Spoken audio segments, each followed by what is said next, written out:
Salam əziz izləyicilər, hər vaxtınız xeyir. Bu gün fizika fənnindən Dövlət İmtahan Mərkəzinin 2018-ci illərdə keçirdiyi sınaq və qəbulların izahına baxacağıq. Deməli, ilk olaraq 18 iyul 2018-ci il tarixində birinci ixtisas qrupu üzrə keçirilən qəbul imtahanında istifadə olunmuş sualların izahına baxacağıq. Deməli, beynəlxalq sistemdə qüvvənin ölçü vahidi Newtondur. Sabit tezlikli dəyişən cəryan dövrəsinə qoşulmuş sarğacın induktiv müqavimətinin induktivlikdən asılılıq qrafiki verilmişdir. Dəyişən cəryanın dövrü tezliyini hesablayın. Deməli, düsturu yazaram. XL bərabərdir omega elə. İndi buradan dövrü tezliyi omeganı soruşur. Omega da bərabər olacaq XL bölünmüş elə. Deməli, burada 40 götürdümsə XL-i buna uyğun induktivlik verib 0,4 Henry. Cavab olacaq 100 saniyə üstü -1. Deməli, hər tərəfi 10-a vursam 404-ə bölərəm, o da edər 100 saniyə üstü -1. 27-də düzgün cavab olacaq C variantı. 28-ci suala baxırıq. Maddi nöqtənin verilmiş radiusu çevrə üzrə hərəkəti zamanı mərkəz qaçma təzyiqinin xətti sürətinə asılılıq qrafiki hansıdır? A bərabərdir V kvadratı bölünmüş R-dən. Göründüyü kimi sürət, deməli, təzyiq sürətdən düz kvadratik asılıdır. Buna uyğun cavab olacaq Y variantı. Daha sonra 29-cu suala baxarıq. Düzxətli hərəkət edən protonu təsir edən əvəzləyici qüvvənin proyeksiyasının zamandan asılı qrafiki verilmişdir. Hansı zaman intervalında proton elektromaqnit dalğası şüalandırmışdır? Şüalanmanın baş verməsi üçün zərrəcik təcilli hərəkət etməlidir. Burada da təcilli hardadır? Baxın, bir burada x oxu istiqamətində. Deməli, bərabər təcilli, daha sonra x oxun əks istiqamətində bərabər təcilli hərəkətə uyğundur. Deməli, T1, T2 və T2, T3. Düzgün cavab olacaq T1, T2 və T2, T3. Yəni C variantı. Baxaq növbəti suala. 30-cu sualda deməli nə deyir? Qüvvə xətləri şəkildə təsvir edilmiş elektrostatik sahəyə göstərilən istiqamətdə daxil olan mənfi yüklü zərrəcik həmin istiqamətdə necə hərəkət edər? Şərti bir də oxuyuram. Qüvvə xətləri şəkildə təsvir edilmiş elektrostatik sahəyə göstərilən istiqamətdə daxil olan mənfi yüklü zərrəcik həmin istiqamətdə necə hərəkət edər? Deməli, digər təsirlər nəzərə alınmır. Baxın, burada deməli, intensivlik xətləri biz bilirik, müsbətdən mənfiyə doğrudur, düzdür? Deməli, baxın, burada müsbətdir. Daha sonra mənfi yüklü zərrəcik müsbətə doğru necə hərəkət edəcək? Yeyinləşən hərəkət edəcək. Deməli, yeyinləşəndir. İndi bunun necə yeyinləşən olduğuna baxaq. Mənfi yüklü zərrəcikdir. Dedik, protona doğru yeyinləşən hərəkət edir, yaxınlaşır. Yaxınlaşırsa məsafə azalır. Məsafə azalırsa F bərabərdir K Q1 Q2 bölək R kvadratı. Yəni, klon qarşılıqlı qüvvəyə görə burada əgər məsafə azalırsa, klon qüvvəsi böyüyür. Yəni, qüvvə böyüyür, məsafə isə azalır. Qüvvə böyüyürsə, həmçinin təcil də böyüyür, yəni təcil də artır. Deməli, artan təcillə yeyinləşən olacaq. Cavab oldu A variantı. 30-cu sualı bir izah edən. Biz bilirik ki, intensivlik xətləri müsbətdən mənfiyə doğru olur. Deməli, baxın, burada yekun sahə müsbətdir və elektron müsbətə doğru hərəkət edir. Deməli, məsafə azalır. Məsafə azalırsa, qüvvə artır. Qüvvə artırsa, təcil də artmalıdır. Həmçinin biz bilirik yeyinləşən hərəkətdir. Çünki elektron mənfi müsbətə doğru yeyinləşən hərəkət edəcək. Ona görə cavab olacaq A variantı. Yəni, artan təcillə yeyinləşən. 31-ci suala baxırıq. Fotoeffektdə saxlayıcı gərginliyin katodun üzərinə düşən işığın tezliyinin asılılıq qrafikində B nöqtəsinə uyğun gələn tezlik hansı ifadə ilə müəyyən olunur? Deməli, burada yenə düsturu yazsam, çıxış işi bərabərdir H minimuma. Buradan minimumu tapsaq nəyə bərabər olar? Çıxış işi bölək H-a. Deməli, A çıxış bölək H HD verilib də C variantı. 32-ci suala baxırıq. Cisimlər sərbəst düşür. Birinci cismin tərəfindən ikinci cismə səthinə təsir edən təzyiq qüvvəsi nəyə bərabərdir? Əgər cisimlər sərbəst düşürsə, qüvvə 0-a bərabər olacaq. Yəni, cavab oldu D variantı. Daha sonra 33-cü suala baxırıq. P0 kvadrat bölək 2 çıxaq MV kvadratı bölək 2. P0-ın kvadrat bölək 2 bizə tam enerjini verir. Tam enerjindən də deməli MV kvadrat bölək 2 bilir kinetik enerjinin düsturudur. Deməli, tam enerjidən də kinetik enerjini çıxanda bizə potensial enerjinin ani qiymətini verəcək. Potensial enerjinin ani qiyməti cavab olacaq C variantı.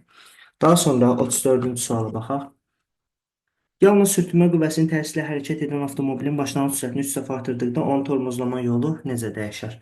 Sadəcə düsturu yazacağam. S bərabərdir V0-ın kvadratı bölək 2A-ya. Nəyə görə belə oldu? Çünki tormozlanmağa başlayanda son sürət 0-a bərabər olur. Əslində V0-ın kvadratı çıxaq V kvadrat bölək 2A olmalıdır bu şəkildə. Sadəcə son sürət 0 olduğu üçün heç bunu yazmağa ehtiyac yoxdur. Bura 0-a gəlsə V0-ın kvadratı bölək 2A olacaq.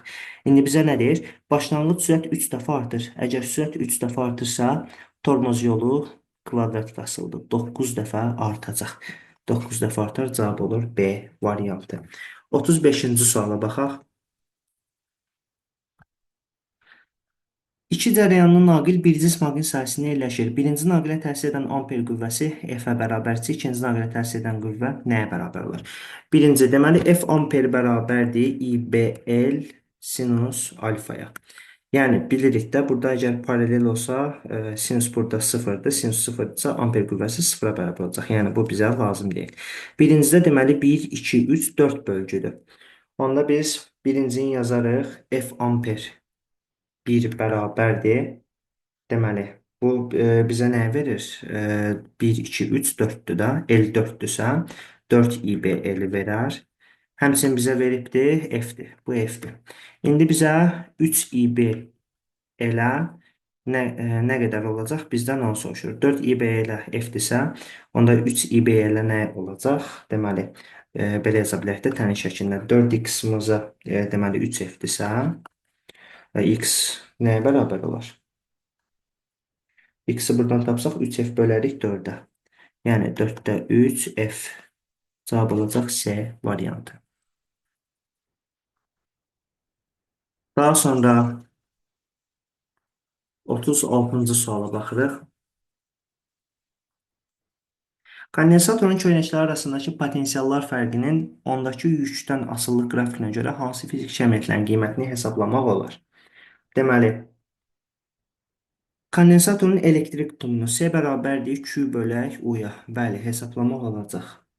Bir dəqiqə, kondensatorun elektrik tutumunu. Tutum C-dir, bəli, Q bölək U-ya. Daha sonra kondensatorun enerjisini. Enerji bilirik. Enerji nəyə bərabərdir? Deməli, Q bölünsün 2 var. Q kvadratı bölək 2C var. Yəni biz buradan Q da, U da olduğuna görə Q bölək 2 yazarıq. Enerjini tapa bilərik. Sahənin enerji sıxlığı isə balaca W ilə işarə olunur. Vahid həcmə düşən enerjiyə bərabərdir. Yəni enerji sıxlığının tərifindən bilirik. Vahid həcmə düşən enerjidir. Yəni bunu tapa bilməyəcək. 1 və 2 düzgün cavab olacaq A variantı. 37-yə baxaq. İnduktivliyi 0,4 Henry olan sarğacdan keçən cərəyan şiddəti 3 amper olarsa, deməli, sarğacda yaranan maqnit sahəsinin enerjisi nəyə bərabərdir? Bizə induktivliyi verib, L-i veribdir. Qələm biraz qalınlığını artırsam yaxşı olar. Deməli, induktivliyi verib 0,4 Henry, cərəyan şiddətini verib 3 amper. Maqnit sahəsinin enerjisini soruşur. Bilirəm ki, L-i kvadratı bölək 2-dir. O da bərabər olacaq 0,4 vuraq cərəyan şiddəti 3 kvadrat 9 eləyər, bölərik 2-yə. Bu da eləyəcək 1,8 joule. Cavab olacaq D variantı. 38. Səthə perpendikulyar istiqamətdə təsir edən qüvvənin modulunun bu səthin sahəsinə nisbətinə, qüvvənin səthin sahəsinə nisbətinə bərabər olan fiziki cəmiyyət F bölü S bizə 1 paskalı, yəni təzyiqi verir. Təzyiqin də vahidi paskaldır. Hər ilə bizdən təzyiqin özünü soruşur. Onun vahidi ilə işimiz yoxdur. 38-də cavab oldu B variantı. 39-cu sual. Mis naqilinin ən kəsin sahəsi azaldıqda onun xüsusi müqaviməti və müqavimət haqqında hansı ifadələr doğrudur? Əgər ən kəsin sahəsi azalırsa, xüsusi müqavimət azalmaz. Xüsusi müqavimət yalnız materialın növündən və temperaturdan asılıdır. Yəni, rho dəyişməyəcək. Daha sonra sahəsi azaldıqda R bərabərdir rho L bölək S. Görürük ki, müqavimət sahədən tərs asılıdır. Əgər sahə azalsa, R artacaq. Deməli, dəyişməz artar. Düzgün cavab 39-da olacaq A variantı. 40-cı suala baxırıq.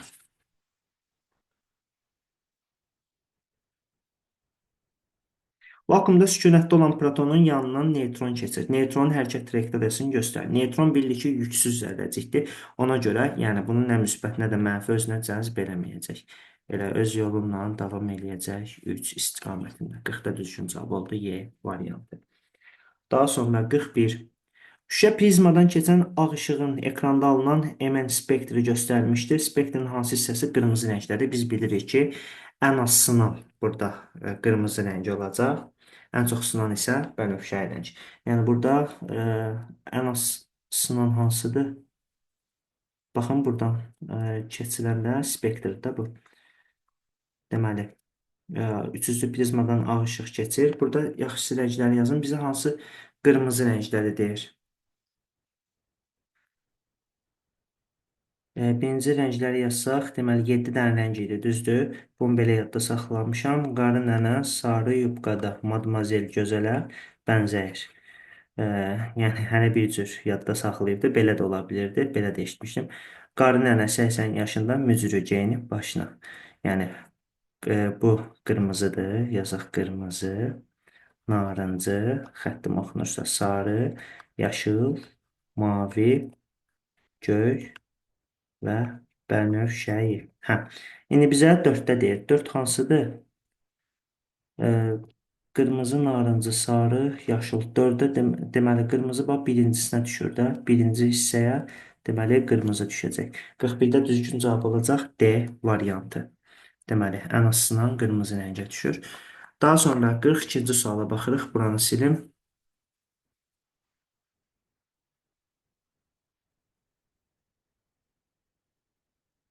41-də deməli deyil.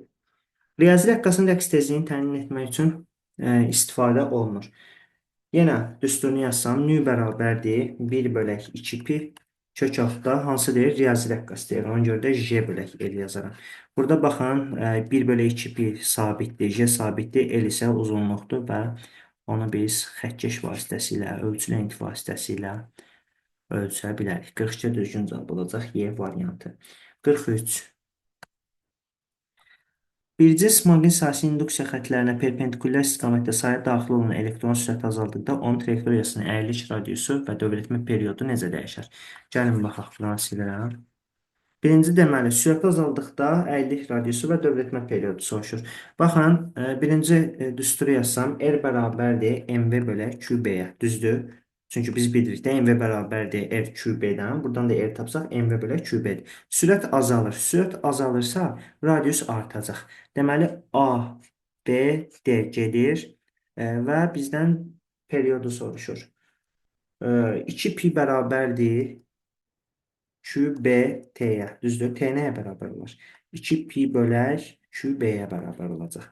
Deməli, əgər baxın, buradan V azalırsa, R artır, R artırsa T-nin gördük ki, burada nə R-dən, nə də V-dən asılı deyil. Ona görə T dəyişməyəcək.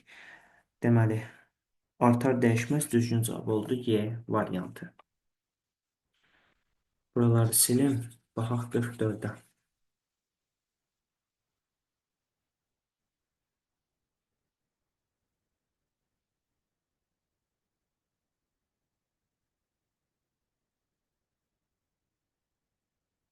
Sabit kütləli ideal qazın halının dəyişməsi təsvir edən AB proses zamanı qaz molekullarının orta kvadrat küsuəti necə dəyişər?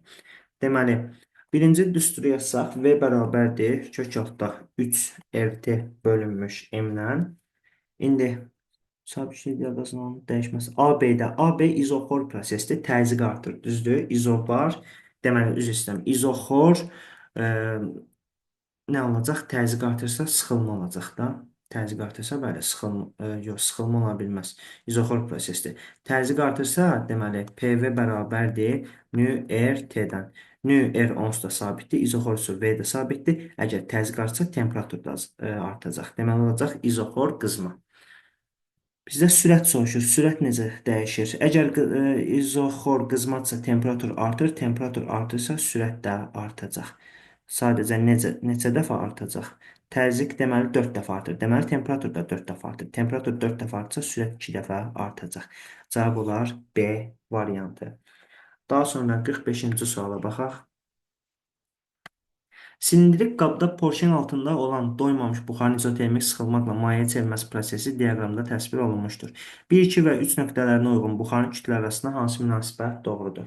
Deməli, birinci doymamış olduğu üçün, yəni birincinin kütləsi digərlərindən böyük olacaq. Daha sonra həcm azaldığına görə, yəni burada kütlə də azalacaq. Çünki n bərabərdir rho v-dən. Əgər həcm azalırsa, kütlə də azalacaq. Onda birincisində deməli yazaram da M1 böyükdür M2-dən, o da böyük olacaq M3-dən. Nəyə görə? Baxın, PV-dən tərs asıldı. Bu doymayan buxardır, düzdür? Çünki bilirik ki, doymayan buxar ideal qaz qanunlarına tabedir. PV bərabərdir nü RT-dən. Nü ilə R-i yenə sabit götürürəm. İzotermik prosesdə T sabitdir. Onda P ilə V tərs asıldı. 1-dən 2-yə doğru. Baxın burada əgər təzyiq artırsa həcm azalacaq. Əgər həcm azalsa kütlə də azalır. Ona görə M1 böyük olacaq M2-dən, o da böyük olacaq M3-dən. Bir də deyirəm, burada söhbət deməli buxarın kütləsindən gedir. M1 böyükdür M2, böyükdür M3, düzgün cavab olacaq D variantı. Baxırıq 46-cı suala. Düzxətli hərəkət edən iki maddi nöqtənin sürətlərinin proyeksiyasının zamanlı asıllıq qrafikləri vermişdir. Müşahidə olunan 16 saniyə sonra onlar arasındakı məsafəni hesablayın. Deməli, maddi nöqtənin başlanğıc koordinatları eynidir. 16 saniyə sonra burada deyir. Aha, burada baxın 2 dənə sahə görürəm. Biri budur. Digəri isə bizə dəqiqə rəngi dəyişim. Digəri isə baxın budur. Gördünüz? Birinci yəni kvadratdır, digəri isə yəni üçbucaqdır. Onda mən bunu deməli yazaram. S bərabərdir. S2 çıxaq S1. O da bərabərdir. Deməli 16 vuraq 60 çıxaq 16 vuraq 60 bölək 2. Bu da neçə eləyər? 16-dan 60-a vuraq 600 o 360 960 960-dan da çıxarıq 960-ın yarısı nə qədər eləyər? 480. Elə cavab da olacaq 480 metr. Yəni D variantı. 46-da deməli nə etdik dostlar? Birinci, biz bilirik ki, əgər sürətin zamanla asıllıq qrafikini veribdirsə, bizdə əgər məsafəni soruşursa, qrafik altında qalan sahəni tapmalıyıq. Sahədə gördük ki, birinci halda deməli düz bucaqdır, ikinci halda isə üç bucaqdır. Yəni, eyni qrafik, yəni x ox istiqamətində olduğuna görə birincidən ikincinin sahəsini çıxıb tapdım. Daha sonra baxarıq 47-ci suala. Hansı ifadələr beta mənfi çevrilmə üçün doğrudur? Deməli, beta mənfi. Beta mənfi çevrilmə zamanı bilirik ki, kütlədə dəyişmir, yük ədədi isə 1 vahid artacaq. Baxın, çünki beta mənfidir. Deməli, kütlə ədədi dəyişmir, yük ədədi 1 vahid artır. Nüvənin kütlə ədədi dəyişmir, doğrudur. Nüvənin yükü 1 elementar 3 vahid qədər artır, doğrudur. Elementar qəzə azalır, nüvənin kütlə ədədi 1 vahid azalır, yanlışdır.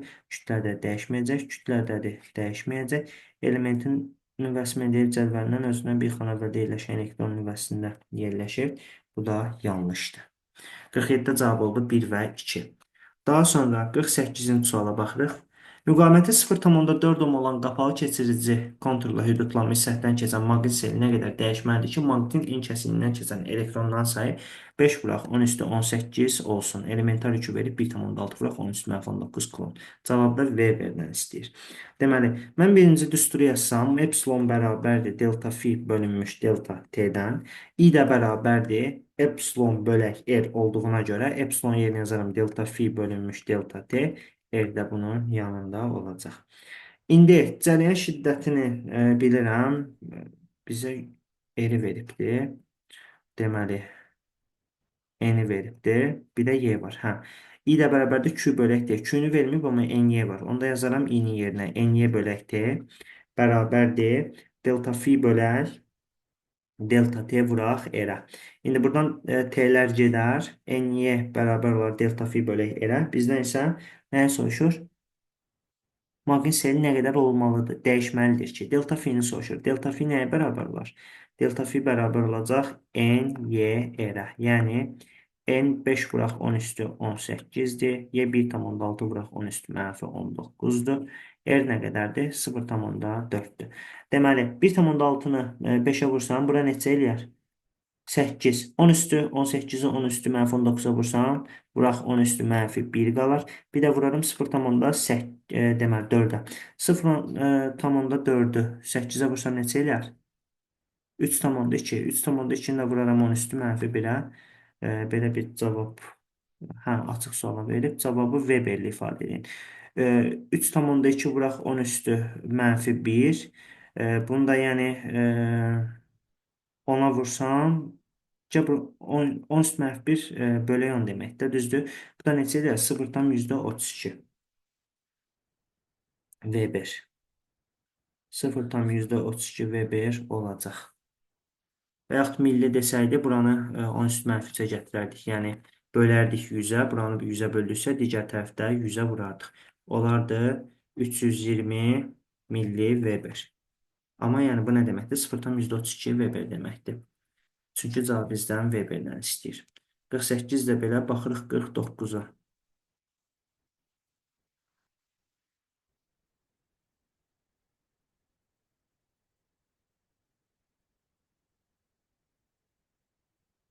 İki elektronik vannada eyni cür mis porosu məhlulu var. Eyni qədər enerji sərf olunduqda birinci vannada 0,8 kiloqram mis ayrılarsa, ikinci vannada necə kiloqram mis ayrılar? Deməli, birinci halda biz enerjini yazsaq, W bilirik, Q U-dur. Buradan görürük ki, yük gərginlikdən tərs asıldı. Onda yəni yazaram Q2 bölək Q1 bərabərdir, U1 bölək U2-yə. İndi U1 U-dur. Buraya yazaram. U1 U'dur. U2 2U'dur. Bölək yüklər nə qədərdir? Elə bunun olduğu kimi Q2 bölək Q1 yazaram. Deməli, buradan taparam ki, Q1 bərabərdir 2Q2-yə. Bunu bildim. Q1 2Q2-dir. Yaxşında buradan kütlələri də tapa bilərəm də, onlar aralarındakı münasibəti. M bərabərdir KQ-dən. M2-dən nə cür asıldı? Düz mütənasib asıldı. İndi baxın, burada birinci vannada 0,8 kiloqram deyir. İkinci vannada nə qədər ayrılar, onu bizdən soruşur. Kütlə dedik ki, deməli, K-dan yox, Q-dən. Q-dən düz mütənasib asıldı. Onda 2Q-yə, baxın, 2Q-yə nə qədər verib? 0,8. Bizdən Q-nü soruşur. Q-yə nə qədər olar? Əgər düz mütənasib asıldısa, 2Q-yə 0,8-dirsə, X da 0,4-ə bərabər olacaq. Yəni, cavab oldu 0,4. 50-yə baxırıq. Verilmiş kütləli ideal qaz üzərində gedən proseslər üçün uyğunluğu müəyyən edin.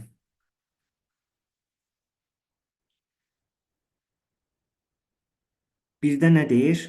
İzotermik sıxılma zamanı. İzotermik sıxılmada temperatur sabitdir, həcm azalır. Həcm azalır. Bura deməli, nə yazmaq olar?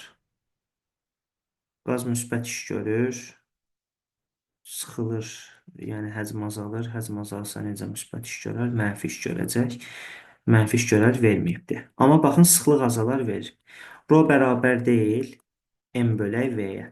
Əgər sıxlıq azalıbdırsa, üzr istəyirəm, həcm azalıbdırsa, sıxlıq artacaq. Sıxlıq artar, 1-ə yalnız Y uyğundur. Daha sonra izoxor soyuma, izoxor həcm sabitdir. Soyuma dediyi üçün temperatur azalır. Temperatur azalır, izoxor sabitdir. Baxın, izoxor sabit nədir? Həcm sabit izoxor prosesdə. Həcm sabitsə iş görülmür. Qaz iş görmür. 1-ə uyğun olacaq, 2-yə uyğun olacaq C. Daha sonra da hansı uyğun ola bilər? Qazın sıxlığı azalır, yanlışdır. Qaz, yalnız 2 olur da. İzobar qızma nə deməkdir? İzobarda təzyiq sabitdir, temperatur artır. Temperatur artır. Deməli, burada təzyiq sabitdir, temperatur artır. Deməli, həcm də artacaq. Həcm artırsa, qaz artıq burada müsbət iş görəcək. Əgər həcm artırsa, yenə M yazaram, üstü rho bərabərdir M bölək V-yə. Həcm artırsa, sıxlıq azalmalıdır. Deməli, belə olacaq. Baxın, bu şəkildə 1Y, 2S, 3AD. Baxaq daha sonra növbəti suala. Deməli, bu da 20 may 2018-ci il tarixində birinci ixtisas qrupu üzrə keçən qəbul imtahanı suallarıdır. Görək hansı suallarla qarşılaşırıq. Deməli, 26. B cismi üzərindəki birinci cismi ilə birlikdə yerləşən, deməli, birlikdə yeyinləşən hərəkət edir. A cisminə təsir edən sükuna sürtünmə qüvvəsinin istiqaməti şəkildə göstərilmişdir. Sola doğrudur. Cisimlər hansı istiqamətə gedir? də gedir. Əgər bunlar yəni eyni istiqamətdə hərəkət edirlərsə və sükunət sürtünmə qüvvəsi sol geriyə doğru olacaqsa, baxın bunun üstündədir də, düzdür? Bir də bunun yerə göstərdiyi təzyiq qüvvəsi, üzr istəyirəm, sürtünmə qüvvəsi var. Deməli bu əks istiqamət yönəlməlidir. Əgər əks istiqamətdə sükunət sürtünmə qüvvəsi bura yönəlsə, deməli cisimlərin hər ikisi sola doğru hərəkət edəcək. 26-da düzgün cavab olacaq C variantı. 27-ci suala baxırıq. Sərbəst elektromaqnit rəqslərinin baş verdiyi rəqs konturunda sarğacın maqnit sahəsinin enerjisinin kondensatorun elektrik sahəsinin enerjisinin asılılıq qrafiqi verilmişdir. Rəqs konturunun tam enerjisini hesablayın. Baxın, burada tam enerji bu hissələrdədir. Deməli, birincidə bizə verib 60, digərində isə 30. Ümumi onda nə qədər eləyər? 90 millijoule enerji olacaq. 28. Sabit gərginlik mənbəyinə deməli, paralel olaraq rezistor və termistor qoşulmuşdur. Termistoru qızdırdıqda ampermetrin və voltmetrin göstərişi necə dəyişər? Termistor bilirik ki, yarım keçiricidir, düzdür? Əgər termistoru qızdırdıqsa, hanı termistor? Deyil termistor. Əgər bunu qızdırırıqsa, müqavimət azalacaq. Müqavimət azalırsa, cərəyan şiddəti artacaq. Yəni termistor bizdən bir dəqiqə termistor qızdırdıqda ampermetrin və voltmetr. Əgər müqavimət azalırsa, cərəyan şiddəti artacaq. Cərəyan şiddəti deməli artar. Daha sonra e, cərəyan şiddəti artar. Burada voltmetrin göstərişi necə dəyişər? Ümumi dövrədə gərginlik sabitdir və paralel qoşulub bir-birinə. Ona görə əgər birində gərginlik məsələn azaltsa, digərində artmalıdır. Amma ümumi dövrədə voltmetr ümumi dövrəni ölçdüyünə görə burada gərginlik dəyişməyəcək. Yəni artar, dəyişməz, düzgün cavab olacaq D variantı. Daha sonra 29-cu suala baxırıq. Gərginliyin zamandan asılılıq tənliyi verilmiş hansı cərəyan mənbəyinə sarğacı qoşduqda onun induktiv müqaviməti ən kiçik olar. Deməli, XL bərabərdir omega L-dən. Görürük ki, buradan XL omegadan nə cür asılıdır? Düz mütənasib asılıdır. Yəni, burada tezliyin ən kiçik, dövr tezliyinin ən kiçik olması üçün XL-in də ən kiçik olması lazımdır. Onun induktiv müqaviməti. Hə, elə XL-i soruşur da, XL-i daha doğrusu ən kiçik olması üçün dövr tezliyi ən kiçik olmalıdır. Biz də bilirik, U bərabərdir UM sinus omega T-dən, yəni T-nin əmsalına baxacaq. Hansı ən kiçikdir? Baxın, 400 yox, 250 yox, 350 yox, 300 yox, 100. Cavab olacaq Y variantı. 29-cu sualda belə həll elədik. 30-cu suala baxırıq. Hansı qrafik fotoelektronların maksimal kinetik enerjisinin düşən işığın intensivliyindən asıllığını ifadə edir? Deməli, maksimal kinetik enerjinin düşən işığının intensivlikdən asıllığını soruşur. Yenə yazaram, H növ bərabərdir A çıxış, üzərinə gələk Y kinetik. Buradan Y kinetik tapsaq, Y kinetik nəyə bərabər var? H növ çıxaq A çıxışa. İndi bizdən bunun intensivlikdən asıllığını istəyir. İntensivlikdən burada nə cür asılı olar? Təbii ki, intensivlikdən düsturdan görürük ki, asılı deyil. Düzgün cavab 30-da olacaq A variantı. 31-ci deməli. 31-ci sual. Metal naqilin müqavimətini necə artırmaq olar? R bərabərdir rho L bölək S. Burada rho xüsusi müqavimət, L uzunluq, S isə ən kəsik sahəsidir. Yəni rho xüsusi müqavimətdən asılı deyil. Baxın, biz indi uzunluğu və yaxud sahəni dəyişməklə naqilin uzunluğunu azaltsaq, R də azalacaq. Biz isə müqaviməti artırmaq deyil, A variantı olmayacaq. Yenə ən kəsik sahəsini artırsaq, müqavimət azalacaq yenə. Çünki tərs mütənasib asılıdır.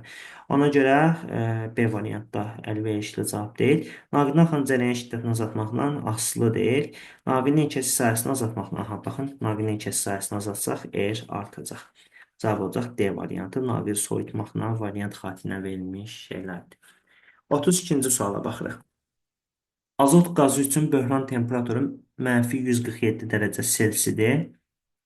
Aşağıdakı temperaturda hansılarda bu qazı mayeyə çevirmək olmaz? Deməli, -147-dir. Bunu Kelvinə çevirsəm, üzərinə 273 gələrəm. Neçə eləyər? 124 səhv hesablamadımsa. Yox, deməli. Hə də 114 Kelvin.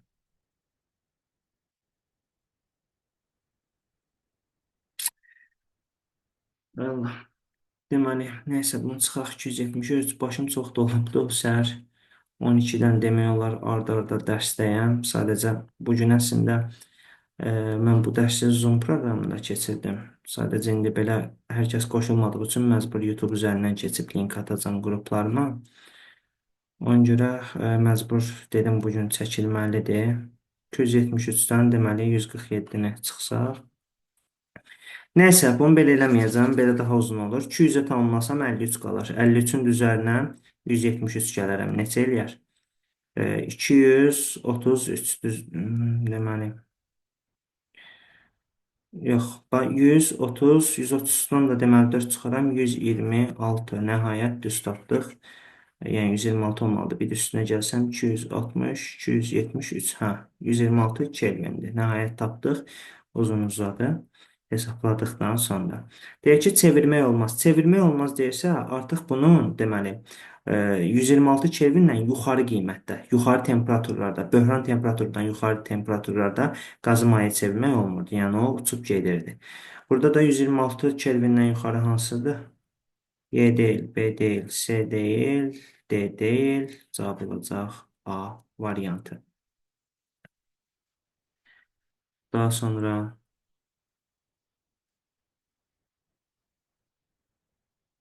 üçüncü suala baxırıq, 33-cü suala baxırıq.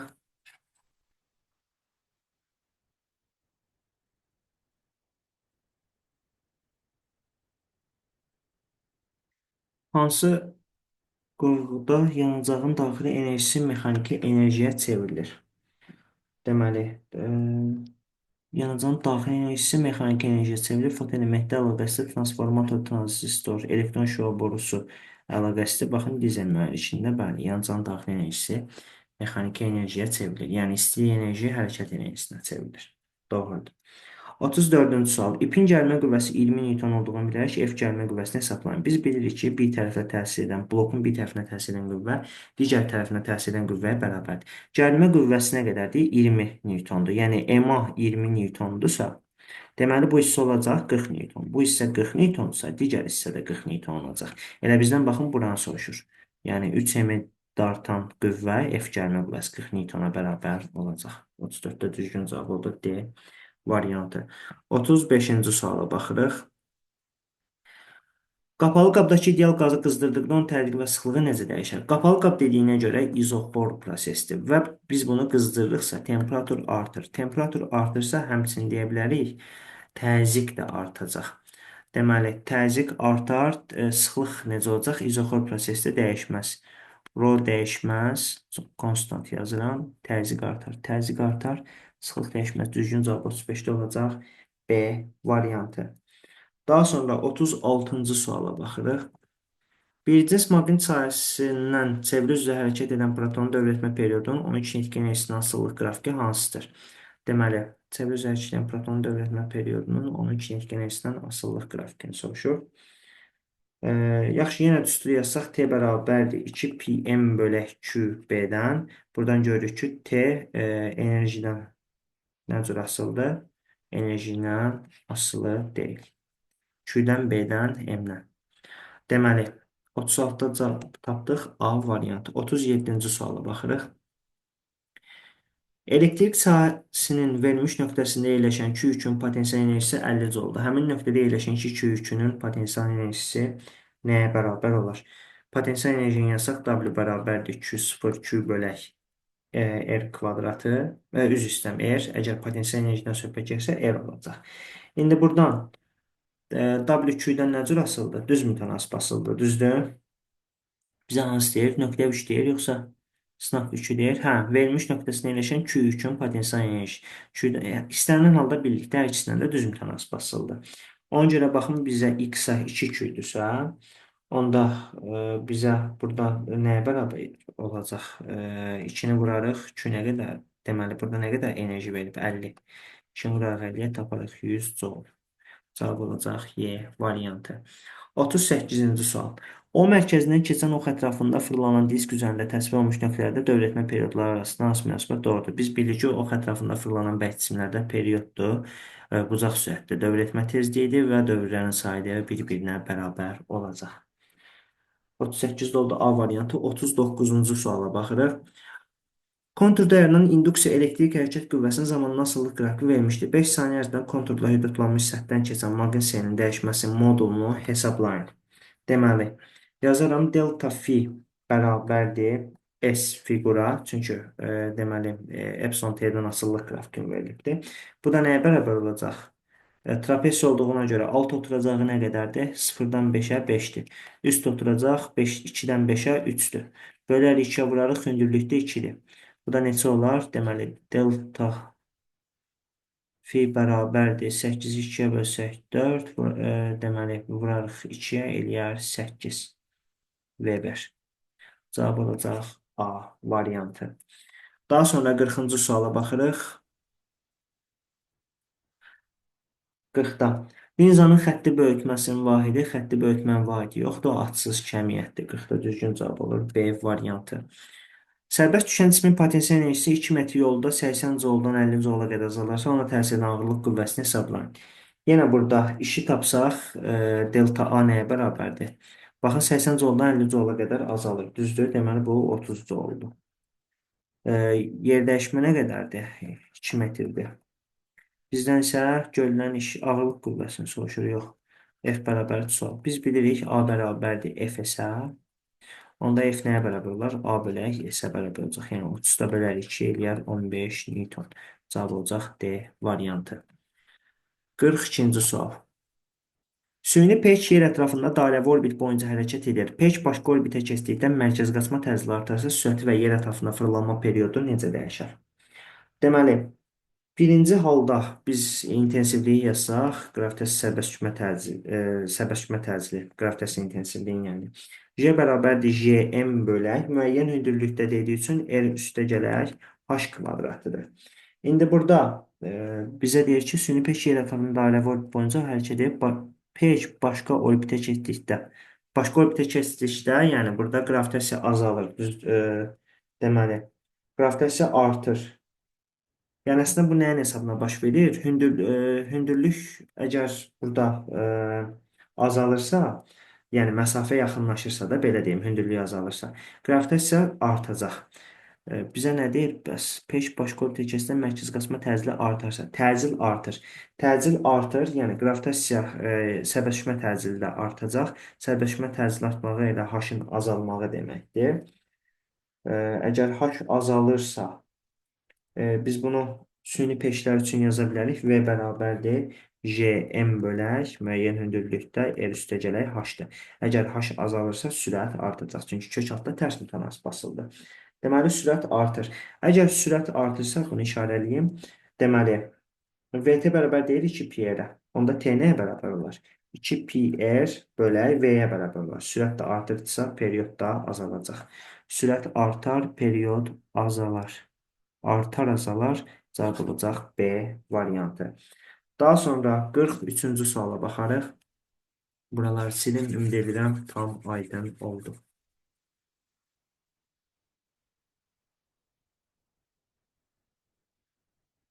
Hidrogen atomunun enerji səviyyələrinin diaqramı təsvir edilmişdir. Üçüncü enerji səviyyəsində olan hidrogen atomunun iyonlaşması enerjisi nəyə bərabərdir? 3-ün iyonlaşmasını soruşur bizdən. Deməli, burada bunun üçün nə yazaram? Üçüncüdə başa getdik. Tapın. Deməli, biz 2018-ci ildəydik də.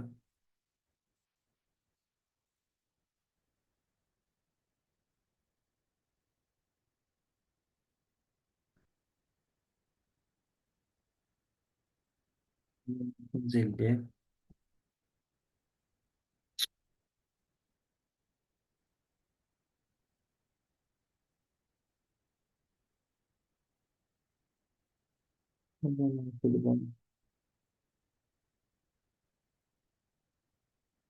Aha.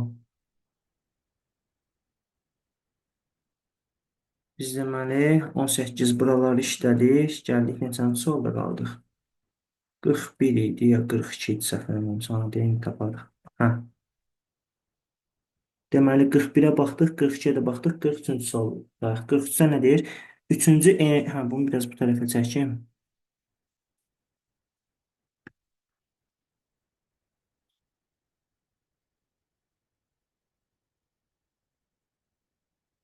Nəsə balacalaşdırmalı oldu. Onu nəsə böyüdəndə kənar tərəfə gedir.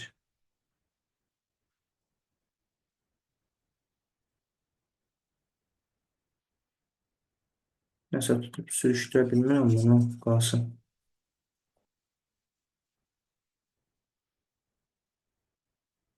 Deməli, hə. Üçüncü enerji səviyyəsində olan hidrogen atomunun iyonlaşması. Baxın, iyonlaşmasını soruşur burada. 1,51-dir. Üçüncü, deməli, səviyyədə iyonlaşma nəyə bərabər olacaq? 1,51 elektron volta bərabər olacaq. 43-də düzgün cavab olacaq B variantı. İndi dördüncü suala baxırıq. Cismin koordinatını zamanla asıllıq qrafiqi vermişdi. Hansı nöqtəyə uyğun zaman anında cismin sürəti sıfıra bərabərdir. X-in T-dən asıllıq qrafiqi veribsə, minimum bir də maksimum nöqtələrdir. İndi burada minimum verib 3 nöqtəsində sürət sıfıra bərabər olacaq. 44-də Y variantı. 45-ci suala baxırıq. V bölək lambda ifadəsi ilə hansı fizik cəmiyyət müəyyən olunur? V-ni olduğu kimi saxlayıram. Lambda nəyə bərabərdir? VT-yə. Elə yerinə VT yazıram. O da bərabərdir V-lər gedər. 1 bölək T də bizə tezliyi verər. Deməli, tezlik 45-də düzgün cavab olacaq D variantı. Baxaq 46-cı suala. Aha, tənzimləyə bildim deyəsən. Hə, əslində olan eyni şey olur. Bir hissəsi birinci maqnit sahəsində təsvir olunmuş cərəyan naqilə təsir edən qüvvə hansı ifadə ilə təyin olunur? Deməli, cərəyan naqilə bilirik ki, amper qüvvəsi təsir edir. F amperi bərabərdir IB L sinus alfaya.